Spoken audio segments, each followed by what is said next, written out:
പ്രിയപ്പെട്ട സുഹൃത്തുക്കളെ, നമസ്കാരം. ഇപ്പോൾ നമ്മൾ ഇന്ന് കണ്ടുകൊണ്ടിരിക്കുന്നത് കേരളത്തിലെ ഒരു മുഖ്യധാര ദൃശ്യമാധ്യമം തെരഞ്ഞെടുപ്പിനെ സംബന്ധിച്ച് സർവേ സംഘടിപ്പിക്കുന്നുണ്ട്. ഈ സർവേ ഒട്ടുമേ റിലയബിൾ അല്ല എന്നാണ് ആദ്യമേ പറയുന്നത്. പല കാരണങ്ങളുണ്ട്. അത് രണ്ട് കാര്യങ്ങൾ ഞാൻ പറയാം. ഒന്ന്, ഒരു മാധ്യമങ്ങൾ തന്നെയും അവയുടെ റിപ്പോർട്ടിംഗ് ബാലൻസ്ഡും കോംപ്രിഹെൻസീവും ആണെങ്കിൽ അവ സ്വതന്ത്രമാണ്.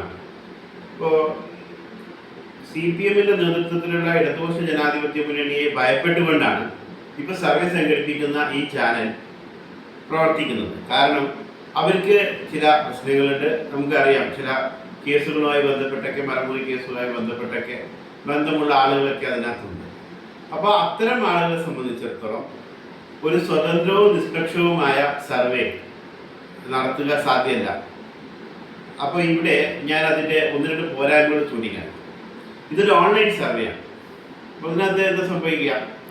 ഇപ്പോൾ ഇടതുപക്ഷവുമായി ബന്ധപ്പെട്ട് സഹകരിക്കുന്ന ആളുകൾക്ക് വലിയ രീതിയിൽ വാട്സപ്പിലും അവരുടെ ഫേസ്ബുക്ക് പേജുകളിലും ഈ സർവേയുടെ ലിങ്ക് ഷെയർ ചെയ്യും. അപ്പോൾ ഒരാൾക്ക് തന്നെ പല ഡിവൈസുകൾ ഉപയോഗിച്ച് പല ഫോൺ നമ്പർ, ഒരാൾക്ക് തന്നെ ഒന്നിൽ കൂടുതൽ നമ്പറുകൾ ഉണ്ടെങ്കിൽ ഒരാൾക്ക് തന്നെ രണ്ടോ മൂന്നോ സെയിം പേഴ്സൺ ആണ്, പക്ഷെ രണ്ടോ മൂന്നോ വ്യക്തികൾ വ്യത്യസ്ത പേരുകളിൽ വ്യത്യസ്ത കോൺസ്റ്റിറ്റ്യുവൻസികളിൽ നിന്ന് അവർക്ക് ഇതിൽ വോട്ട് രേഖപ്പെടുത്താൻ കഴിയും. അപ്പോൾ ഇതിൻ്റെ ഒരു പ്രത്യേകത, ഈ സർവേയുടെ പ്രത്യേകത, അത് നമ്മൾ ആദ്യം ജില്ല ചോദിക്കുന്നു, പിന്നെ നമ്മുടെ അസംബ്ലി കോൺസ്റ്റിറ്റ്യുവൻസി ചോദിക്കുന്നു, പിന്നെ നമ്മുടെ MLA നമുക്ക് MLA-യുടെ പ്രവർത്തനത്തെ നമുക്ക് വിലയിരുത്താവുന്നതാണ്. ഇപ്പം മലപ്പുറം ജില്ലയിലെ ഇടതുപക്ഷത്തെ പ്രതിനിധീകരിക്കുന്ന വളരെ മോശമായ പ്രവർത്തനം കാഴ്ചവെക്കുന്ന പൊതുസമൂഹത്തിൽ 100% കാപ്പട്യമുള്ള എന്ന് പറഞ്ഞു കഴിഞ്ഞാൽ അദ്ദേഹം എന്താണോ എന്നുള്ളത് അദ്ദേഹത്തിൻ്റെ ഫേസ്ബുക്ക് പോസ്റ്റുകളിൽ നിന്ന് തന്നെ നമ്മൾ പലപ്പോഴും കണ്ടിട്ടുണ്ട്. പക്ഷേ അത്തരത്തിലുള്ള കാഴ്ചപ്പാടുകളെ മറച്ചു വെച്ചുകൊണ്ട് താൻ എന്താണോ അതല്ലാതെ മറ്റെന്തൊക്കെയോ ആണ് താനെന്ന് വ്യക്തി തീർക്കാൻ ശ്രമിക്കുന്ന ഒരു MLA, ഇപ്പോൾ തെരഞ്ഞെടുപ്പിൽ മത്സരിക്കാനില്ല എന്ന് പറയുന്ന ഒരു MLA, അദ്ദേഹത്തിന് വലിയ ഉയർന്ന ഒരു സ്കോറാണ് നൽകിയിരിക്കുന്നത്. ഞാൻ അങ്ങനെ ഒരു പർട്ടിക്കുലർ അസംബ്ലി സെഗ്മെന്റിലേക്ക് പോകുന്നില്ല. ഒന്ന് രണ്ട് കാര്യങ്ങൾ കൂടി സൂചിപ്പിച്ച് നമുക്ക് ഈ വീഡിയോ സമാപിപ്പിക്കാം, അല്ലെങ്കിൽ നമുക്ക് മറ്റൊരു വീഡിയോയിൽ മറ്റു വിഷയങ്ങളുമായി വീണ്ടും കാണാം. അതുപോലെ ഒരു പ്രശ്നം, 12 പേരെയാണ് മുഖ്യമന്ത്രിയായിട്ട് നമുക്ക് ഓപ്റ്റ് ചെയ്യാനുള്ളത്. ഇതിനകത്ത് 12 പേരാണ്. ഇതിൽ 4 പേര് LDF-ന്റെ നേതാക്കളാണ്. അതിൽ എനിക്ക് തോന്നുന്നു പിണറായി വിജയനുണ്ട്, അതുപോലെ ശൈലജ ടീച്ചറുണ്ട്. UDF-ൽ നിന്നുള്ളത് VD സതീശൻ, രമേശ് ചെന്നിത്തല, ശശി തരൂര്, അതുപോലെ ശശി തരൂരുണ്ട്, പിന്നെ രമേശ് ചെന്നിത്തലയുണ്ട്, KC വേണുഗോപാലുണ്ട്. BJP-യിൽ നിന്ന് എനിക്ക് തോന്നുന്നു രാജീവ് ചന്ദ്രശേഖർ ഉൾപ്പെടെയുള്ള ആളുകൾ BJP-യിൽ നിന്നുണ്ട്. അപ്പം 12 പേര്.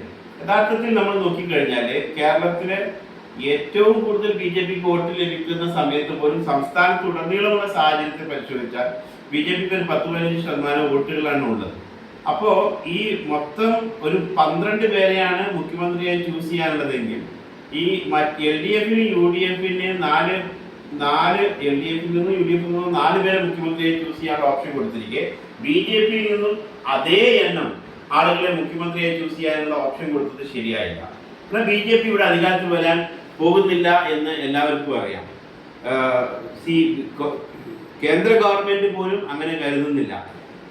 കേന്ദ്ര സർക്കാർ നിർമ്മല സീതാരാമൻ ഈ സാമ്പത്തിക വർഷം അവതരിപ്പിച്ച ബജറ്റിനെ കുറിച്ച് ജനയുഗം ദിനപത്രം നൽകിയ റിപ്പോർട്ട് ഇങ്ങനെയാണ്: കടലോളം മോഹം നൽകി കടലാമയെ മാത്രം നൽകിയ ബജറ്റ് എന്നാണ് അവർ വിശേഷിച്ചത്. അപ്പൊ അങ്ങനെ കേരളത്തിന് കാര്യമായി ഒന്നും നൽകാത്ത ഈ ബജറ്റിനെ സംബന്ധിച്ചിടത്തോളം ഈ ബജറ്റ് ഇങ്ങനെ നിലനിൽക്കെ കേരളത്തിൽ ഒരു മത്സരത്തിന് BJP പോലും തയ്യാറില്ല എന്നുള്ളതാണ് ആ ബജറ്റ് പോലും കാണിക്കുന്നത് എന്നിരിക്കെ ഈ 4 നേതാക്കളെ BJP-യിൽ നിന്ന് ഓപ്റ്റ് ചെയ്യാനുള്ള ഒരു സാഹചര്യം ഒരുക്കിയത് ശരിയായില്ല. മറ്റൊന്ന്, ഇത്തരത്തിലുള്ള ഓൺലൈൻ സർവേകളിൽ ഒരാൾക്ക് തന്നെ പല പേരുകളിൽ അതിൻ്റെ റിസൾട്ട് നൽകാമെന്നുള്ളതാണ്. അതുപോലെ തന്നെ നമ്മളിപ്പോൾ അതിനകത്ത് ഓരോ MLA, നമുക്കൊരു MLA ചൂസ് ചെയ്യാം. ഒരു ഉദാഹരണത്തിന് നമ്മൾ ആലപ്പുഴ ജില്ല ചൂസ് ചെയ്യുന്നു, എന്നിട്ട് ചേർത്തല MLA ചേർത്തലയാണ് നമ്മുടെ അസംബ്ലി സെഗ്മെന്റ് നൽകുന്നതെങ്കിൽ നമുക്ക് ചേർത്തല MLA പടമല്ല അതിനകത്ത് കാണാൻ കഴിയും. അപ്പൊ അദ്ദേഹത്തിന്റെ പ്രവർത്തനത്തെ കുറിച്ച് എന്താണ് ആലപ്പുഴ ജില്ലയിലെ ചേർത്തല ജനങ്ങൾ ചിന്തിക്കുന്നതെന്ന് ആ പ്രദേശത്തുകാർക്ക് അറിയാം. പക്ഷെ അതിൽ നിന്ന് വളരെ വ്യത്യസ്തമായ ഒരു ഉയർന്ന സ്കോറോ അല്ലെങ്കിൽ വളരെ താഴ്ന്ന ഒരു സ്കോറോ ആണ് എം എൽ എക്ക് നൽകിയതായി കാണുന്നതെങ്കിൽ ആ സർവേ റിലയബിൾ അല്ല എന്നുള്ളതാണ് അതിന്റെ അർത്ഥം. അപ്പൊ അങ്ങനെയും നിങ്ങൾക്ക് ഇത് പരിശോധിച്ച് നോക്കാവുന്നതാണ്. പൊതുവിൽ സ്വീകാര്യരല്ലാതായി മാറിയ എം എൽ എമാരുടെ പ്രവർത്തനത്തെ എങ്ങനെയാണ് ജനം വിലയിരുത്തിയിരിക്കുന്നത്. അപ്പോൾ ഇതുകൊണ്ടൊക്കെ തന്നെ ഇത്തരത്തിലുള്ള മാത്രവുമല്ല, ഇപ്പോൾ മുഖ്യമന്ത്രി ആരാകണം എന്നുള്ളതും മറ്റുള്ള കാര്യങ്ങളൊക്കെ ഇപ്പോഴത്തെ നമുക്ക് തീരുമാനിക്കാൻ കഴിയില്ല. അത് പാർട്ടി കൂടുതൽ സീറ്റുകൾ വിജയിച്ചു എന്ന് പാർട്ടി തീരുമാനിക്കുന്നതാണ്. അതിനകത്തുള്ള പ്രധാനപ്പെട്ട ചോദ്യങ്ങൾ നമ്മൾ നോക്കാം. മുഖ്യമന്ത്രിയുടെ പ്രവർത്തനത്തെ എങ്ങനെ വിലയിരുത്തുന്നു, പ്രതിപക്ഷ നേതാവിന്റെ പ്രവർത്തനത്തെ എങ്ങനെ വിലയിരുത്തുന്നു, ഇത്തരം ചോദ്യങ്ങൾക്ക് ആ സർവേ പ്രകാരം ജനങ്ങൾ നൽകിയിരിക്കുന്ന വോട്ട് എങ്ങനെയാണ് എന്നുള്ളതിനനുസരിച്ച് നമുക്ക് ഈ വിഷയത്തെ, കാരണം ആ സർവേയുടെ പൂർണ്ണമായ രൂപത്തിൽ ആ സർവേ പുറത്തു വിട്ടുകൊണ്ടിരിക്കുന്നതേ ഉള്ളൂ. പ്രത്യേകിച്ച് ഈ രണ്ട് ചോദ്യങ്ങൾ, മുഖ്യമന്ത്രിയുടെ പ്രവർത്തനത്തെ എങ്ങനെ വിലയിരുത്തുന്നു, അതുപോലെ തന്നെ പ്രതിപക്ഷ നേതാവിന്റെ പ്രവർത്തനത്തെ അല്ലെങ്കിൽ പ്രതിപക്ഷത്തിന്റെ